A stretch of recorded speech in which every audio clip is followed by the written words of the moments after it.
crows cawed in the background, setting an eerie backdrop to the unfolding scene. The little girl, with curiosity in her eyes, asked Nanny, "What's Ran doing over there?"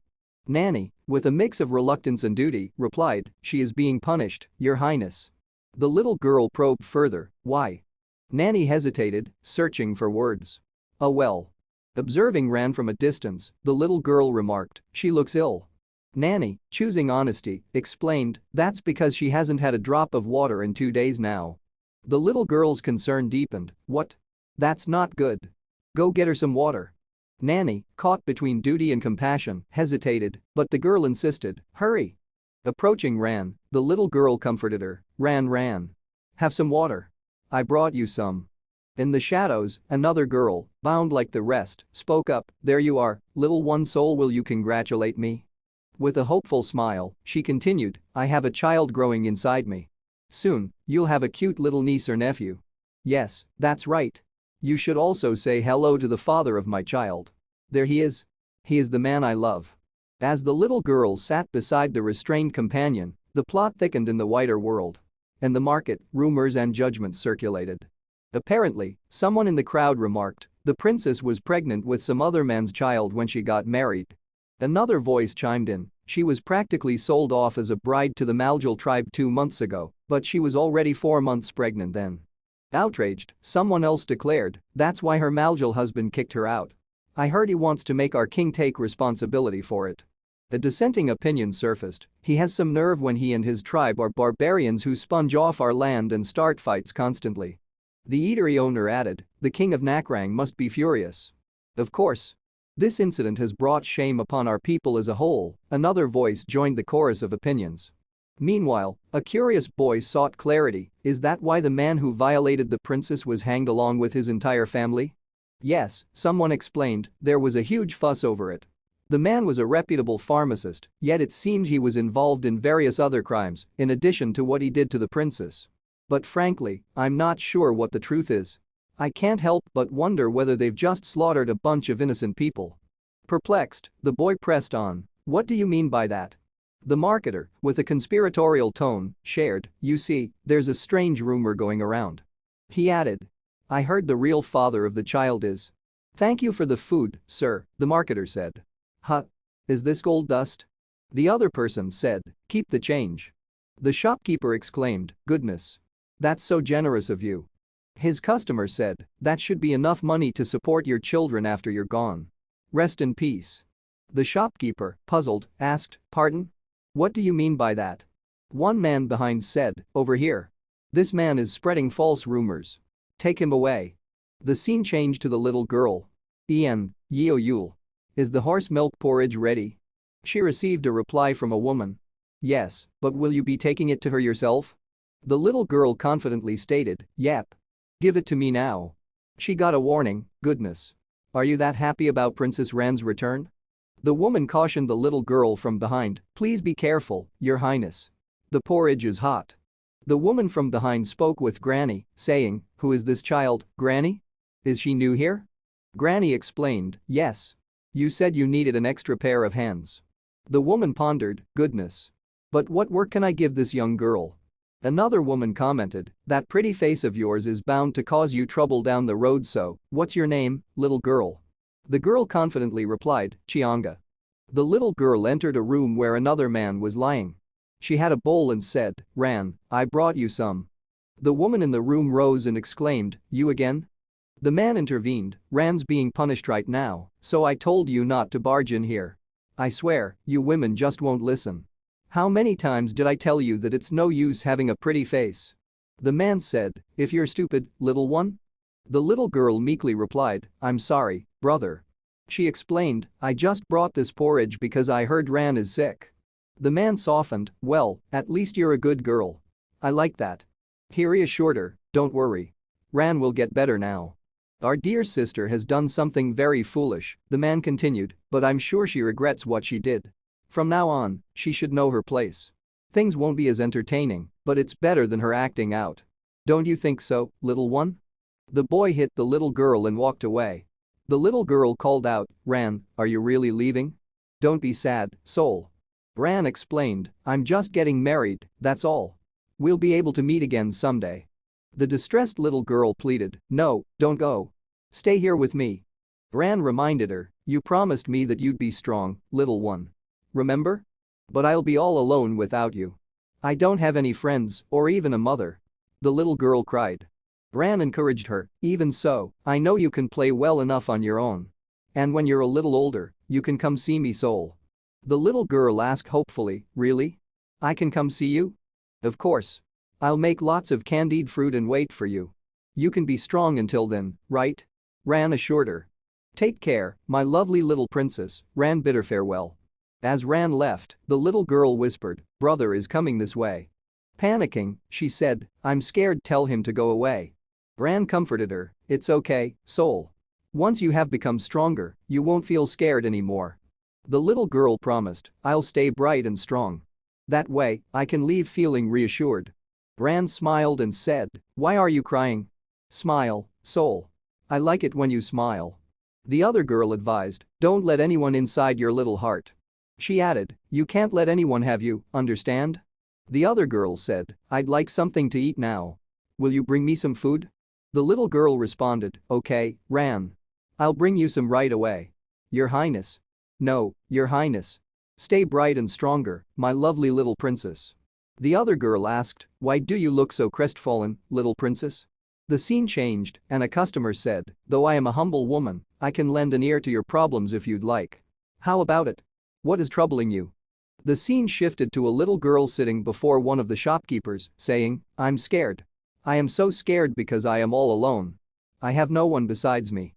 The one with the stick hit Lovely and asked, "Have you ever been outside the castle walls?" Adding, "Then have you ever seen anyone who looks like this?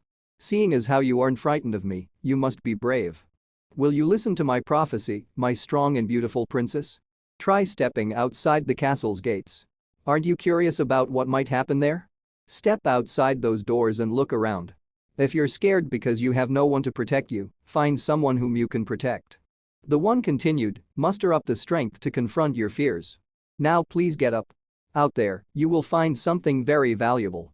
The girl ran, and the same woman above observed, "Your Highness." "There you are," another person said, "Where are you going, Your Highness? That you didn't know you desired and will hold dear to your heart." The scene transitioned to where there is a cage and someone is tied up. The girl said, "And will hold dear to your heart."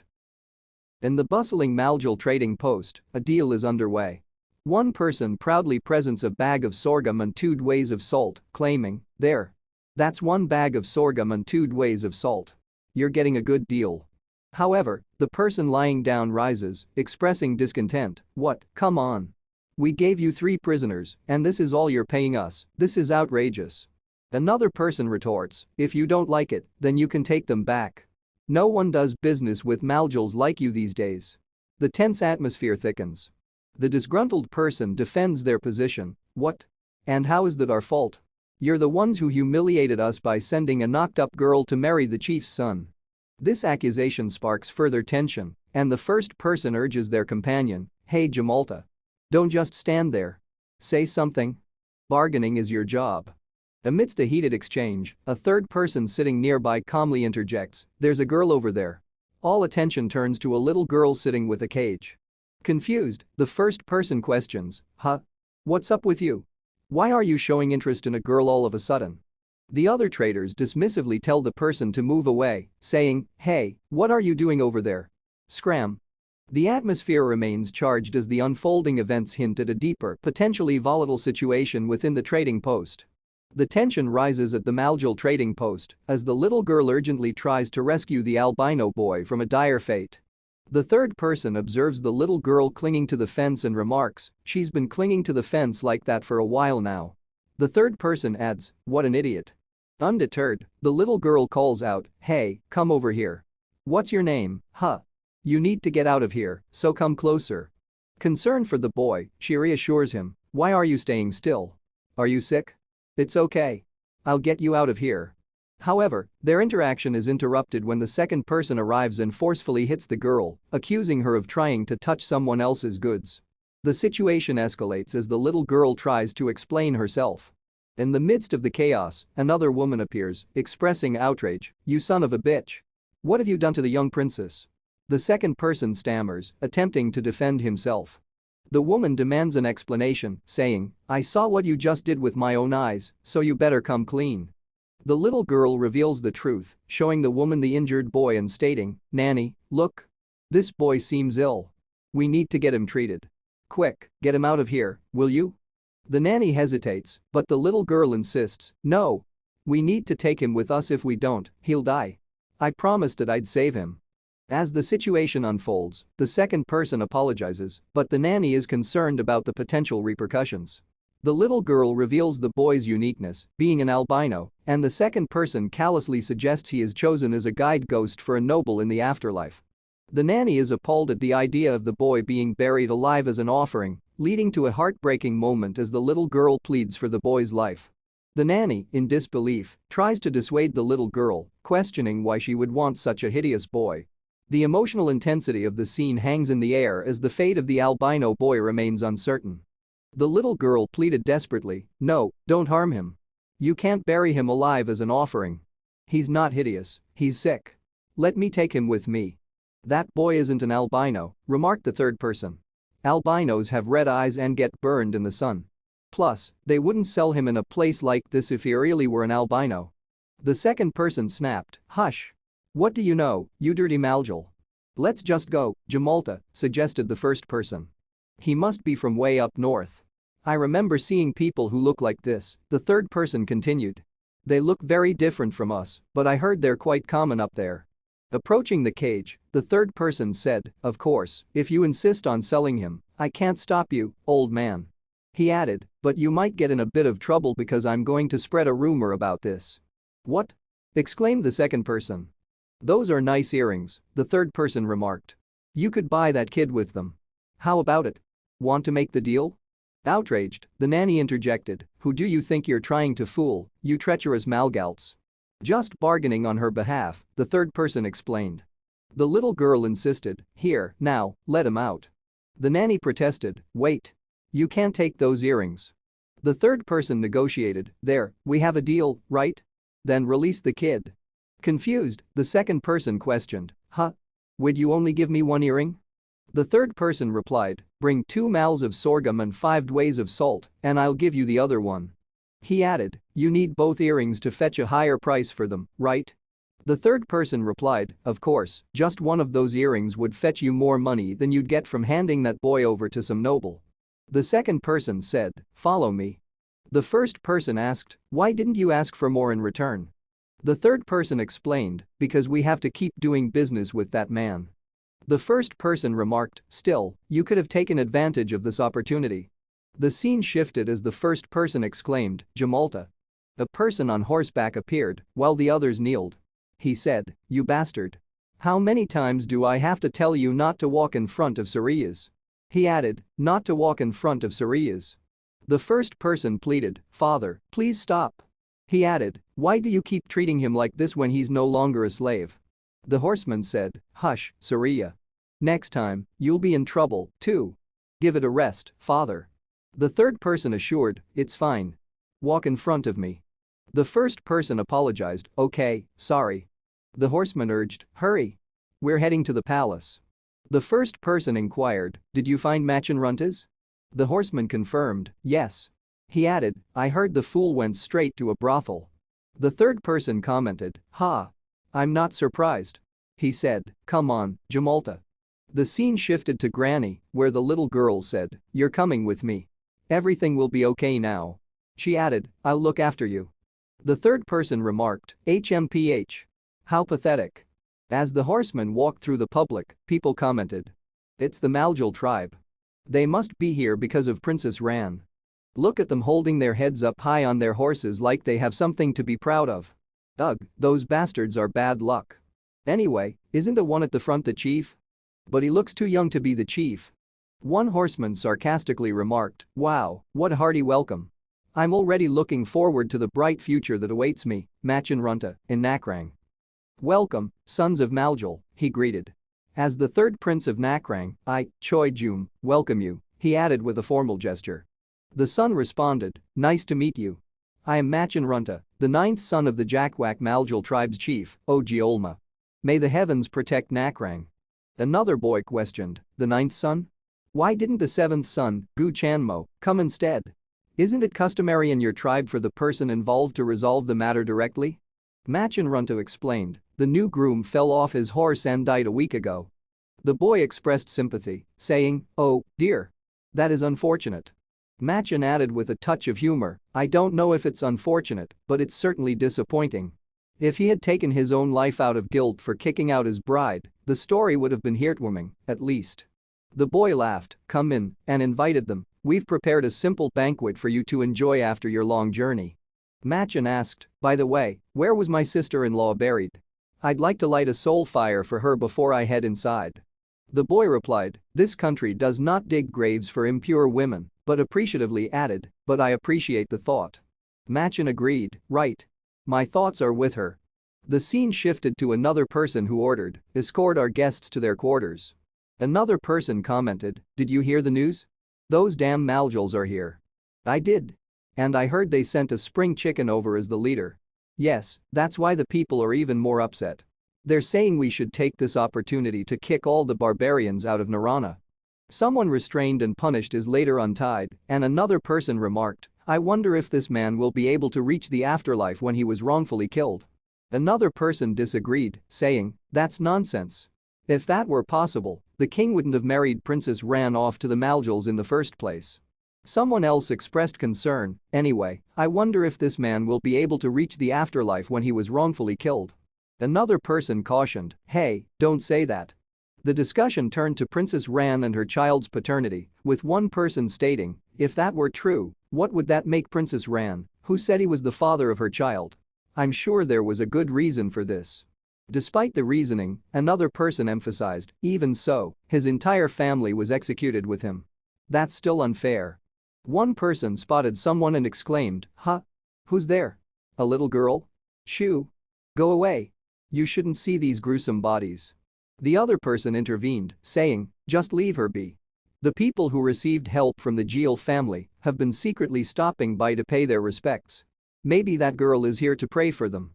The first person expressed doubt, maybe, but. The second person advised, make haste with your prayers and leave so you won't get caught. Let's go take down the bodies over there. The other person agreed, all right. As the two walked away, the little girl, Chianga, approached the untied person lying down. She said, it's me, Chianga. Rest in peace, brother. Observing the boy nearby, she commented, that boy's appearance gives me the creeps. The boy explained, we managed to nurse him back to health, but he's a mute who doesn't even know his own name. He must have been cursed by God, I'm sure of it. The scene changed to the little girl and her nanny.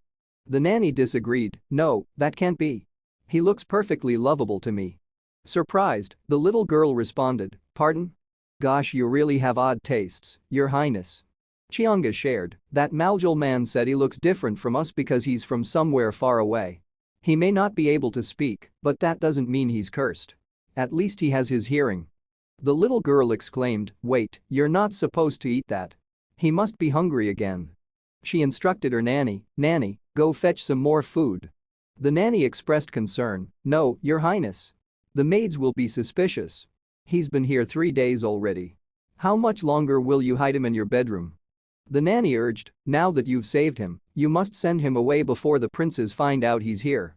The determined little girl declared, no. I made him a promise. She asserted, I'm going to protect this boy, no matter what. Ignoring the nanny's worries, she added, anyway, we need a name for you. Until you tell us your real name, we'll call you Iris. The nanny sighed, oh dear. I thought she'd grow tired of him soon enough, but she still adores him. It's great to see her looking so cheerful. After all, she was grieving over Princess Ran for a long time. But she's already being treated poorly within the palace. What if the boy makes things worse for her? Ugh, what do I do? The girl confidently stated, my name is Soul. She continued, if you can't talk, I'll teach you how to write. The scene changed. It's already the third day. It's been 3 days since we arrived at the palace, yet the king hasn't even shown his face, let alone held a banquet for us, someone complained. The son reassured, calm down, father. We were expecting this kind of treatment. The father expressed frustration, even so, this is beyond insulting. The level of disrespect is unacceptable. The son admitted, well, you're right about that. Machen Runta, sitting nearby, interjected, "Relax, you're the one who said we might be walking into our own graves here, uncle." The father insisted, "Well, I'd prefer that over being disrespected." Machen responded, "Speak for yourself, uncle, I'm perfectly happy enjoying this cooked food with a roof over my head. On top of that, look at these beauties. They're like angels from heaven." The father scolded, "I can't stand your shameless behavior anymore, Machen Runta." He pointed at a person and questioned, "And what's that bastard doing here? It's bad enough that you're keeping prostitutes around. Would you also have to bring that slave?" Another son clarified, "Actually, father, he isn't a slave anymore." The father silenced him, saying, "Be quiet." The boy sitting nearby explained, "He's my precious trophy from the war, uncle. Go easy on him. You know how hard it was for me to snatch him away from my father." Machen turned to the girl and proposed, "On that note, want to make a bet with me?" The girl inquired, "Oh? What kind of bet?" Machen suggested, "That uptight guy over there hates women. Do you want to try and convince him? If he reacts in the slightest, I'll give you a pair of jade earrings." The girl approached the boy and said, "Oh. Now that I'm looking at you up close, you're quite handsome. Look me in the eye. Are you shy? If you are, I can." Observing the boy's unique eyes, she exclaimed, "He has the eye of a beast. My goodness.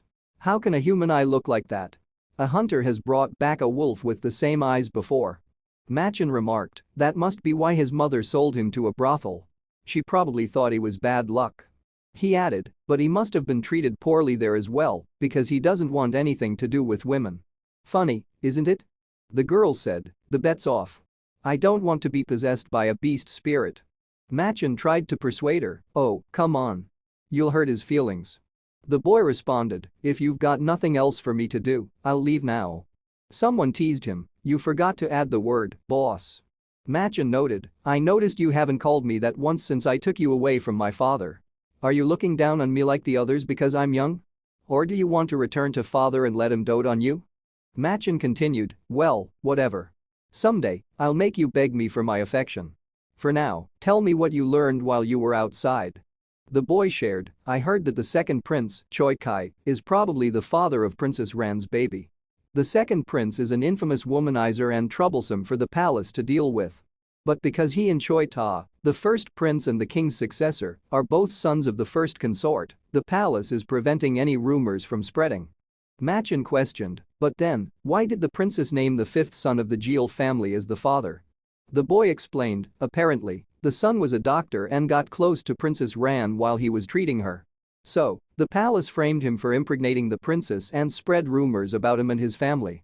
The rumors claim that they were actually spies who were spreading an epidemic while working as pharmacists." Machen asked, "And is the person behind this plan?" The boy confirmed, "Yes, the third prince came up with it." Machen expressed frustration, "Damn it, it sounds like the third prince could have been the king's successor if it hadn't been for his illness. Yes, like the third prince, the fourth prince is also the second consort's son. But he was disqualified as a successor due to his weak personality." The boy continued, "So, the first and third princes are fighting to succeed the throne after the current king, who is old now. And since the third prince recently got rid of the Jeal family, who were a nuisance to the king, his likelihood of becoming the successor has probably increased." Machen commented, "These royals all have a nasty stench to them, don't they?" The boy added, "Apparently, the Jeals were good people and were praised more than the king. Enough. I'll just get upset if I hear more." Machen changed the topic, "By the way, I heard there's another princess." The boy clarified, "Not Princess Ran, the king's adopted daughter from far away, but a legitimate princess." The boy predicted, "Well, legitimate or not, she will meet the same fate that all princesses do.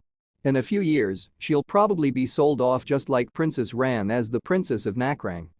"Let me tell you a story, Miru," the person began. "It's the same story my sister told me when I was learning how to write." The little girl said, "One day, Huaning looked down from the heavens." She added, "At the time, the people on earth were struggling to live because they were ignorant and weak." The little girl continued, "So Huaning took pity on them and came down to earth with the people of the heavens to teach them. First, he taught them how to count the days by looking at the sky. After that, the people's lives gradually improved. One day, a bear and a tiger came to Huaning and asked him for help. Go into a dark cave and pray for 100 days straight. You cannot get any sunlight, and you can only eat food that is bitter and spicy. Are you confident that you can endure this hardship every single day? Tears welled up in the eyes of the little girl. My sister couldn't endure her hardship.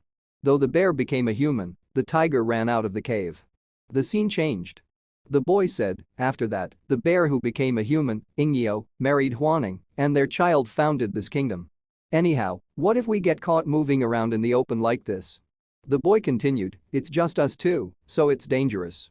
A woman interjected, don't the people of Nakrang think that any commotion that happens during a funeral is bad luck?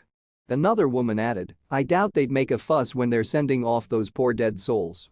She explained, that's why I chose this place, in case something happens. The woman said, if the meeting falls through, we can at least get treated to some funeral food. The boy teased, the meeting? Are you sure you aren't just after the food? The woman remarked, found it. So this is where they're secretly holding the funeral for the Jeil family. But the crowd seems a bit big for it to be a secret. The boy observed, it almost seems like a festival. The woman noted, the people of Nakrang believe they're the descendants of God and that they will return to the heavens once they die. The boy explained, yeah, I know that. We believe the same thing. Hey, did you really think I didn't know that? The boy sighed, ugh, whatever. You're the one who told me to keep talking. The woman inquired, by the way, I heard you're from the Han tribe. How do your people hold funerals? The boy retorted, why do you keep saying things like that? I am living as a Maljil now, so stop treating me like an outsider. He added, please. You're just a puppy lingering outside the group. The woman accused, I know you're planning to run away as soon as you get the chance. That's why you're keeping your distance from the rest of the tribe and the women. And you never suck up to your master, either. The woman spoke to another woman, I may have freed you from slavery, but I didn't give you freedom. You know that, right? Anyway, you have to obey my orders without question. I won't forgive you if you betray me. The boy scoffed, ha. As if I would ever betray you. The woman interrupted, I can understand why father doted on you. She added, the way you run your mouth makes me want to smack you in the head. The boy teased, oh. Now you want to smack me too, don't you? The woman contemplated, maybe I really should just smack him. She apologized, sorry, telling the story reminded me of my sister. The little girl expressed, but it's okay now because I have you. It's amazing how your warmth can put me at ease. As long as I have you by my side, I'll have nothing to fear. She continued, have you heard of the blue glass? It's the jewel Ingyeo had in her hand when she turned into a human and emerged from the cave.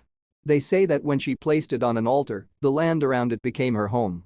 The little girl determinedly said, that's right. I need to find the blue glass.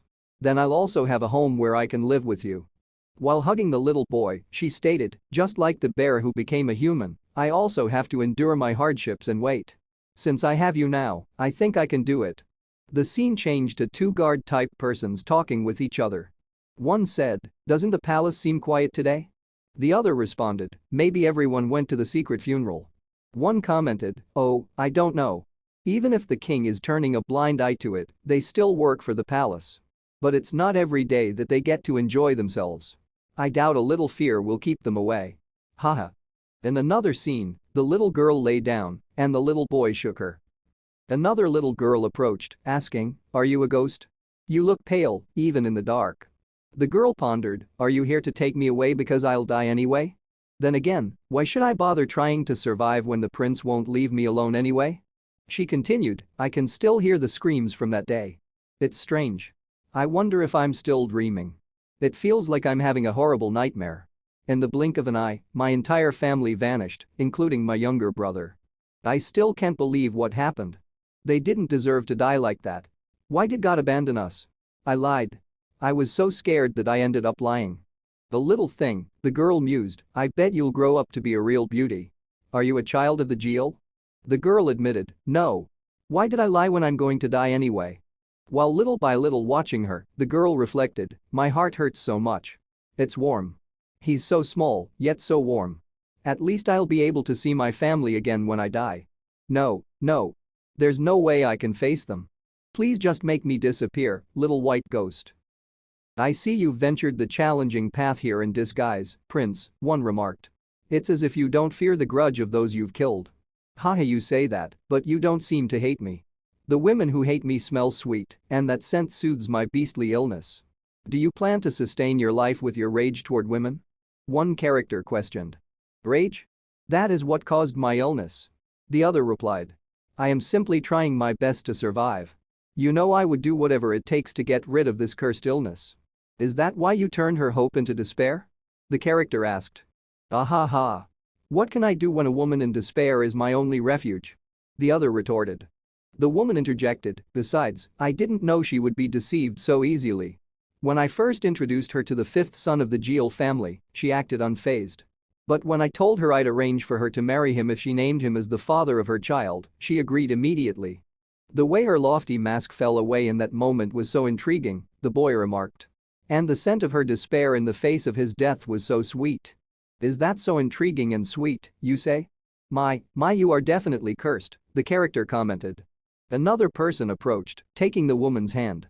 Like I said, I'm trying to lift that curse. Do you wish to die a foolish woman as well? The other retorted, will dying in your hands make me a foolish woman? Then what does that make you, a man who believes he has been cursed because of all those women? The character responded, calm down. If you harm a metal, you will only meet an ugly death. Oh, look who we have here. What brings you here, third prince of Nakrang? Someone exclaimed. Machen appeared and said, seeing how we've run into each other like this, it must be fate. From behind, another voice remarked, the third prince? So he's who we're meeting with. The woman stated, as you know, it is important for me to consult a metal when it comes to my country's future. Although it unfortunately seems like I was wasting my time here today. Just so you know. While stepping towards Machen, she continued, well, I hope you understand that I cannot stay and chat. If you'll excuse me. Machen interjected, I am not good at using roundabout language or minding others' feelings. So while we're here, let me be direct with my proposal. While watching toward the woman, he added, help me meet the king, and I will do whatever you want in return.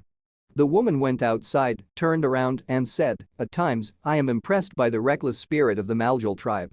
But I also worry that recklessness might be born out of foolishness. Machen replied, I'll take that as a compliment. As you can see, I'm a spring chicken. The woman remarked, well, at least you know your place. Light the soul fire.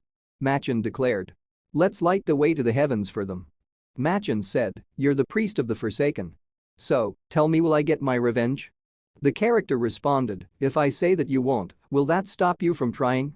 Ha, you're a sharp one, the character replied. Your wish will come true, son of the Malils. However, it will only come true with the help of the blue-eyed boy next to you. The boy asked, what do you mean?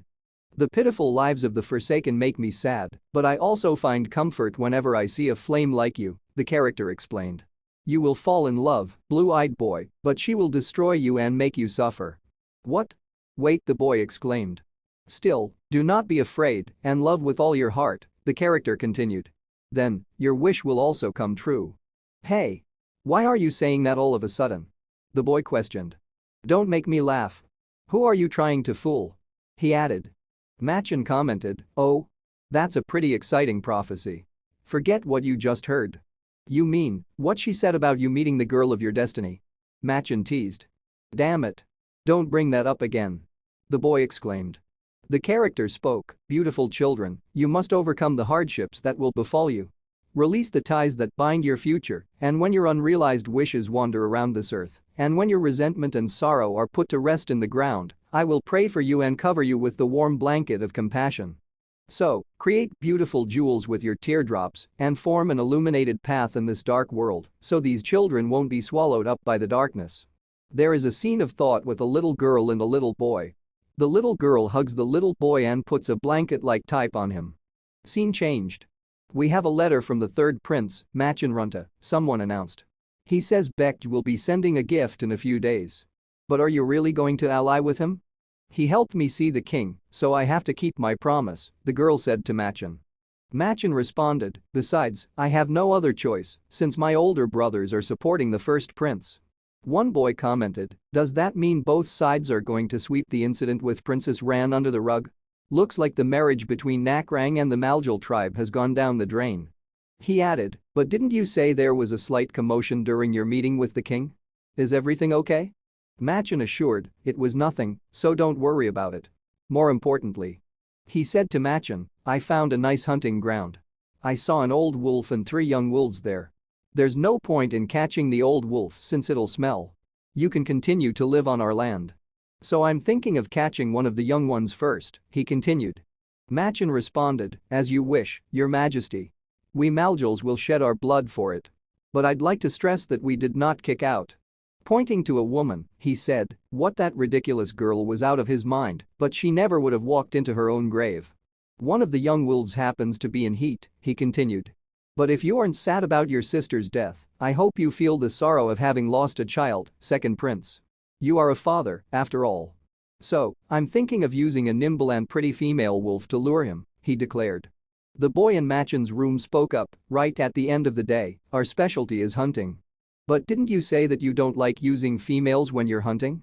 Oh, don't worry about that either, Machen reassured. I know a male who's just as pretty as a female. Haha. The scene changed to a boy in a forest with a horse. Jamalta. The boss is calling for you. Go see him at his quarters right now. Someone called out. Thanks for watching Manhwa Thoughts. Please like and subscribe to help the channel grow.